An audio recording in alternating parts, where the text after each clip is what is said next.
नमस्कार, मी उमेश कुमावत. TV9 मराठीत आपल्या सगळ्यांचं स्वागत आहे. आणि आज आपल्याबरोबर आहेत राष्ट्रवादी काँग्रेस शरदचंद्र पवार पक्षाचे अध्यक्ष शरद पवार. पवार साहेब, तुमचं TV9 मराठीत स्वागत आहे. पवार साहेब, 2014ला म्हणजे देशात जेव्हा लोकसभा निवडणुका झाल्या त्यावेळेस मोदी विरुद्ध केजरीवाल ही वाराणसीत लढत खूप गाजली होती. त्यानंतर राहुल विरुद्ध स्मृती इराणी, आणि आता 2024ला सगळ्या देशाचं लक्ष आहे ते आहे बारामतीवर.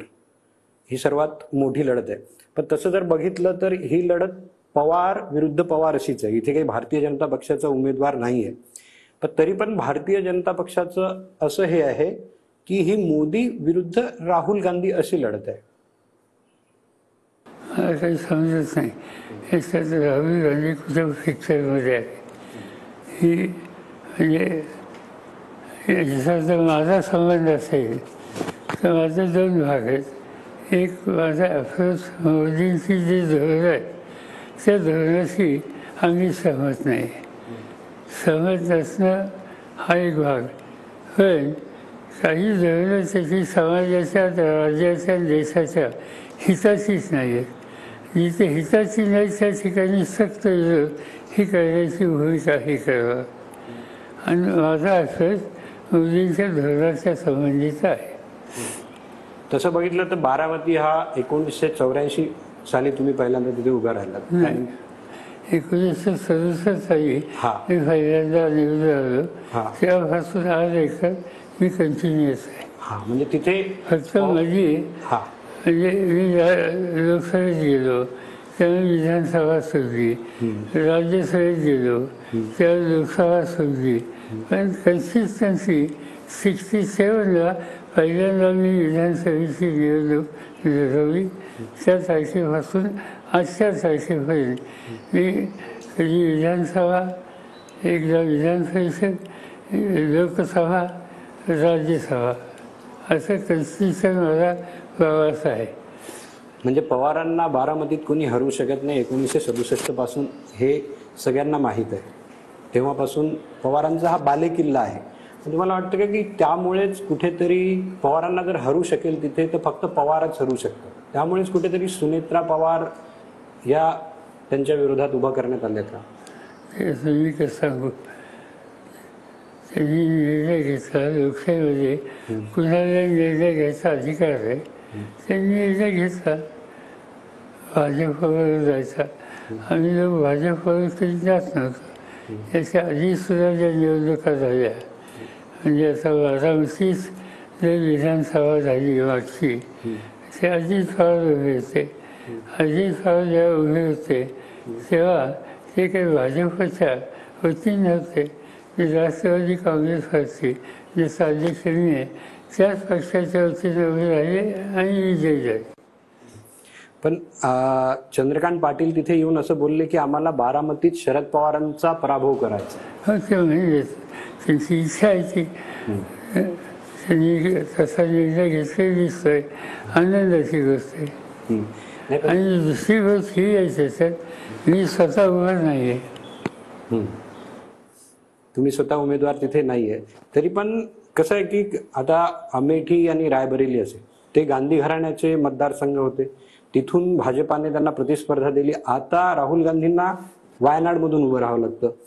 तसं आता गांधी घराण्यानंतर पवार टार्गेट आहेत का बारामतीत? असं आहे की या निवडणुकीमध्ये सत्ताधारी पक्षाने म्हणजे भाजपने सगळ्या मार्गाने तिथं प्रचंड लक्ष केंद्रित केलेलं आहे. आणि त्यामुळे साहजिकच ती निवडणूक एक वेगळ्या पद्धतीने होईल. शेवटी मतदारांचा आम्हाला लोकांचा विश्वास आहे. तर ते काय योग्य निर्णय घेतील असं खात्री आहे. ते मी तुमचा एक इंटरव्ह्यू ऐकला होता, त्यात तुम्ही असं बोलले होते की मी असं ऐकलंय की अमित शहांनी अजित पवारांना असं सांगितलं की तिथून सुनेत्रा पवारांना उभं करा. मग त्याचा तर अर्थ तोच निघतो ना की आता बारामतीत टार्गेट पवार आहेत भाजपचं. मी असं कधी, आणि अमित शहा आणि या सगळ्या लोकांचं लक्ष बारामती मतदारसंघ आहे असं दिसतं. त्याच्यात वाद नाही. पण कुणाला उभं करावं वगैरे सांगितल्याचं विधान मी काही केलं नाही. अशी चर्चा आहे दिल्लीमध्ये की अजित पवारांना त्यांनी सूचना दिल्या की इथून आम्हाला तुम्ही जागा जिंकून आणली पाहिजे, असं त्यांचं काही सूचना दिली. वंदन आहे काय मला माहिती नाही. पण त्यामुळेच मग आता तुमच्या समोर अजित पवार आहेत, त्यामुळेच तुम्हाला इथे मेहनत करावी लागते का? तशी पवारांना इथे मेहनत करावी लागत नाही एवढी बारामतीत कधी? नाही, एकदा जाऊन आलोय ज्या दिवशी नारळ फोडतात त्यावेळी मी गेलो. त्याच्यानंतर मी बाहेर महाराष्ट्रात फिरतोय, विदर्भात होतो, मराठवाड्यात होतो. आता मी अहमदनगरवरून आलो आहे आणि मी आता सध्या बारामती नाही आहे.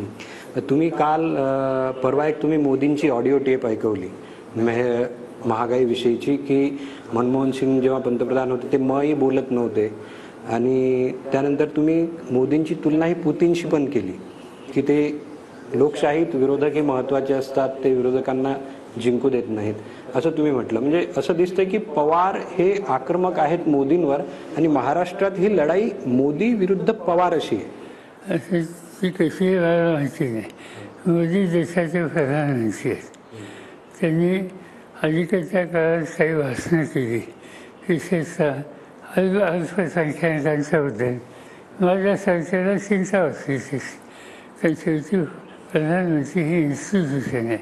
प्रधानमंत्री पक्षाचा नसतो, तो देशाचा. आणि देशाचं जबाबदारी ज्यांच्याकडे आहे ते एखाद्या सामाजिक घटकाच्या संबंधी, धर्मीय घटकासंबंधी काहीतरी वेगळी भूमिका की जी चिंता वाटावी किंवा ऐकायला धक्का लागावी अशी असेल तर माणूस असंच होतो. आणि मला ते त्यांचं हे धोरण, ही भूमिका अजिबात पसंत नाही. आणि म्हणून त्याच्या संबंधीची माझी मतं मी हे केली. आता पुतीनच्या संबंधीचा प्रश्न निघाला, कारण की केजरीवालला ज्या पद्धतीने तुरुंगामध्ये टाकल्या किंवा झारखंडच्या मुख्यमंत्र्याला, दोघे मुख्यमंत्री आहेत, या दोन्ही मुख्यमंत्र्यांना ज्या पद्धतीनं तुरुंगात टाकले गेले, हे हायएस्ट लेवलची देशाची जी अथॉरिटी आहे तिच्या संमतीशिवाय ते होऊ शकत नाही अशी माझी धारणा आहे. आणि त्यामुळे इथपर्यंत असा 2-3 वेळेला दिल्लीचा मुख्यमंत्री म्हणून जी व्यक्ती येते, दिल्लीमध्ये चांगलं काम केलं असं दिल्लीचे लोक सांगतात, देशाची राजधानीचा मुख्यमंत्री, आणि त्यांना तुरुंगात टाकलं जातं, याचा अर्थ काय समजायचा? मग ते तसंच झालं का की आता 7 दिवस अगोदर मोदी बोलतात की 70,000चा ते आरोप करतात भ्रष्टाचाराचा अजितदादांवर, आणि 7 दिवसानंतर अजित पवार भारतीय जनता पक्षात. मग हा योगायोग आहे की तुम्ही जे बोलता तो एजन्सीचा वापर आहे? म्हणजे असं आहे की भोपाळला प्रधानमंत्र्यांचं भाषण होतं NCC-बद्दल. त्यांनी अतिशय कटू आणि कठोर शब्द वापरले. ही भ्रष्ट लोकांची पार्टी आहे असं विधान त्यांचं जवळपास होतं. आणि त्याच्यामध्ये सांगत असताना राज्य बँकेचा भ्रष्टाचार आणि इरिगेशन डिपार्टमेंटमधला भ्रष्टाचार, या 2 गोष्टींचा उल्लेख त्यांनी केला. ते नाव कोणाचं घेतलं नाही, पण माझं त्यांना सांगणं आहे की तुम्ही प्रधानमंत्री आहात, तुम्ही आरोप करता, ह्या आरोपात तथ्य असं तुम्हाला वाटत असेल तर कारवाई करा, आणि जर नसेल तर त्याच्यात तुमच्याकडे काही सबस्टन्स नसेल तर आम्ही एका पक्षाच्या संदर्भात चुकीची भूमिका मांडली त्याबद्दल माफी मागा. एक तर कारवाई किंवा माफी यापैकी कुठलीतरी एकच त्यांनी करण्याची आवश्यकता आहे. म्हणजे जेव्हा तुम्ही हे मागे मध्ये एकदा बोललात की तुमच्या पक्षातले काही लोक तुमच्याकडे आले होते, ते सांगत होते की एजन्सीजचा आमच्यावर दबाव आहे किंवा तिकडून दबाव आहे, आम्ही भाजपबरोबर जायला पाहिजे होतं. मग ही त्याचीच परिणिती, त्याच गोष्टीचा हा एक भाग होता राष्ट्रवादीतही तसंच झालं? ते मला सांगता येणार, पण ही गोष्ट आहे की माझे काही सहकारी अस्वस्थ होते, या सगळ्या एजन्सीचा त्यांना त्रास होईल असं त्यांना वाटत होतं, ते आमच्याशी बोलत होते. आणि त्यामुळे शिकायला जाणं म्हणजे ते हल्ली बोललं जातं वॉशिंग मशीन की तिथे कपडा टाकला की स्वच्छ बाहेर निघतो, तशी एक संधी आपल्याला मिळेल असं काही लोकांचं मत होतं. पण ते तुम्हाला असं वाटलं होतं काय की त्या भीतीने ते पक्ष सोडून किंवा पक्ष घेऊनच जातील, म्हणजे भुजबळ, मुश्रीफ, वळसे पाटील अशी लोक गेले? असं आहे की ते गेले, ते अनेक वर्ष संघटनेत काम करत होते, त्यांना अनेक पदं आम्ही लोकांनी दिली. आणि हे सगळं असताना सुद्धा त्यांनी हे प्रश्न माझ्या पुढे रेज केले होते. मी असं एकाचं नाव घेत नाही, काही लोकांनी त्याचं. आणि ते प्रश्न त्यांनी रेज केल्याच्या नंतर मला शक्य नाही, योग्य वाटत नाही हे सांगितल्याच्या नंतर त्यांनी हा निर्णय घेतला. नाही, पण तो निर्णय घेतला पवार साहेब, मग तुम्ही त्यांना थांबवलं का नाही? की तुम्ही त्यांना थांबवायचा प्रयत्न, तुम्ही नका जाऊ, ठीक होईल, काही त्यांना आम्ही सांगत होतो मी हे करणार नाही आणि हे तुम्ही करणं योग्य नाही, कारण ते असण्याचं माझा अंदाज आहे की जी मॅटर टेबलवर आहे, फक्त ते मोदींच्या विचारानं जातं म्हणलं की फाईल कपाटात ठेवली जाईल टेबलवर. आणि आत्ताची समज नाही, उद्या त्यांना वाटेल त्यावेळेस कधी काढली जाईल.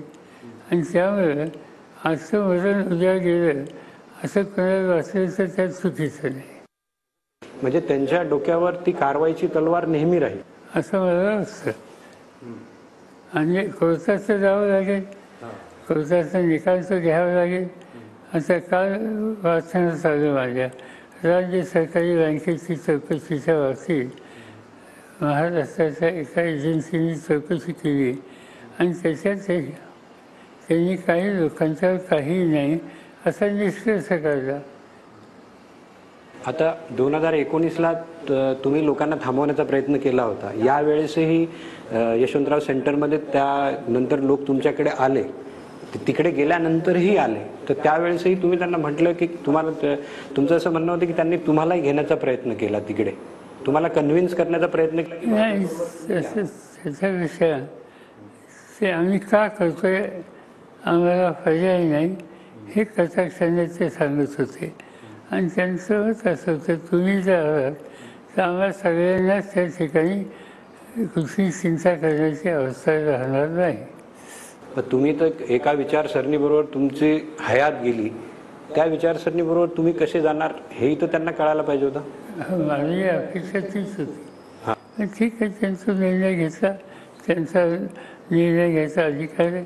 मला जे योग्य वाटत होतं त्या रस्त्याने मी आहे आणि राहणार. असं म्हणजे 2019ला दादा तिकडे गेले, भाजप बरोबर दादा तिकडे गेले होते, त्यानंतर दादा परतही आले. मग त्यावेळेस तुम्ही त्यांना का परत घेतलं? म्हणजे त्यांना तुम्ही उपमुख्यमंत्रीही केलं. असं आहे की त्यांनी घेतलेला निर्णय तो चुकीचा होता, तो सांगितलं, कबूल केलं. म्हणजे एखादी गोष्ट आपण दुरुस्त करतो, दुरुस्त करण्याची भूमिका त्यांनी घेतली. त्यावेळेला आणि तिथनं राजीनामा देऊन परत आले. या दोन्ही गोष्टी झाल्यामुळं असं एक संधी द्यावी. म्हणजे तुम्ही त्यावेळेस त्यांना एक संधी दिली? संधी नक्कीच दिली. त्यावेळेस दादांनी असं काही सांगितलं नाही का की म्हणजे पुन्हा या वाटेनं जाणार नाही, म्हणजे तुमची विचारसरणी सोडून दुसऱ्या वाटेने पुन्हा जाणार नाही असं त्यांनी काही तुम्हाला सांगितलं? त्याच्यानंतर ते 2 वर्ष राहिले ना उपमुख्यमंत्री. हां, सत्ता त्यांच्या हातात राहिलीच. आणि काय ते शिंदे येईपर्यंत आणि उद्धव ठाकरे मुख्यमंत्री असेपर्यंत या लोकांना हे सगळे सत्तेच होतेच. म्हणजे एकंदरीत जर हे बघितलं तर असाच अर्थ निघतो का की एजन्सीच्या भीतीने तुमचा पक्ष फुटला? असं आहे की तुम्ही निष्कर्ष काढू शकता. आमचे जे सरकारी गेले त्याच्या काही सरकारांनी मला स्वच्छ सांगितलं की ह्या इन्क्वायरी वगैरे होतात, त्यामुळे सगळं आमच्या घरचं वातावरण बिघडते, उद्या आणखीन काही जर झालं तर त्यामुळे सहन होणार नाही. आणि यातनं काहीतरी मार्ग काढायचा म्हणजे त्यांच्याशी जमवून घ्या. हम्म. पण दुसरीकडे असं तर नाही की राष्ट्रवादीवर वर्चस्वाची ही लढाई आहे म्हणून पक्ष फुटला. राष्ट्रवादीचा प्रश्न नाही. प्रश्न या ज्या एजन्सीज आहेत त्या एजन्सीचे जे उद्योग चालू होते आमच्या काही सरकारांचं चौकशीच्या संदर्भात, त्यामध्ये ते अस्वस्थ झाले. आमच्या एका सहकार्याच्या घरच्यांनी असं सांगितलं चौकशी होत असताना, आम्हाला गोळी घालायला असं एक वाक्य एकाने मुश्रीफांच्या पत्नी एका पुतळ्याने घातलं. याच्यातून त्यांची अवस्था काय होती स्पष्ट होतं. म्हणजे तुम्ही असं समजता की ते सगळं एजन्सीच्या भीतीमुळेच झालेलं आहे, त्यामुळेच त्यांना जावं लागलं. पण जर पवार साहेब भविष्यात त्यांना वाटलं, आता तुम्ही दादांना माफ केलं, एकदा त्यांना एक संधी दिली, मग तुमच्या बरोबरचे एवढ्या वर्षाचे भुजबळ मुश्रीफ पवार त्यांना जर वाटलं त्यांनी कधी चूक केली, जर ते तुमच्याकडे आले तर मग तुम्ही तरी त्यांना हे नाही करणार का? आता बघूया काय होतं ते. मला स्वतःला वाटत नाही की जोपर्यंत मोदींच्या हातात सत्ता आहे तोपर्यंत हे लोक त्याच रस्त्याने जाणार. हे जोपर्यंत मोदी आहेत तोपर्यंत ते काही कोणी इथे परत येणार नाही, काही कारणच नाही ना. पण त्यांचं सगळं भवितव्य मोदींच्या हातात आहे. हो, त्यामुळे ते परत ते काल मी काल अजितदादांबरोबरही होतो, त्यांनाही मी त्यांचा इंटरव्ह्यू केला. ते बोलले राष्ट्रवादीवर कुणाचं वर्चस्व आहे हे 4-5 वर्षानंतर कळेल. ठीक आहे. आता मी तुमचा एक प्रश्न विचारतो की तुम्ही प्रत्येक सभेत एक गोष्ट बोलता की जर 400 पार आले तर संविधान हे लोक बदलतील किंवा भारतीय जनता पक्ष हे संविधान बदलतील. प्रत्येक सभेत तुम्ही बोलता. तुम्हाला ती भीती आहे का, म्हणजे की संविधानावर हल्ला होऊ शकतो? 4 लोकांनी जे भाजपचे पार्लमेंटमध्ये होते त्यांनी जाहीरपणाने या गोष्टी मांडल्या. हेगडे नावाचे व्यवस्थित बंगलोरचे खासदार, त्यांचं स्वतःचं स्टेटमेंट आहे, लोकसभेचे सदस्य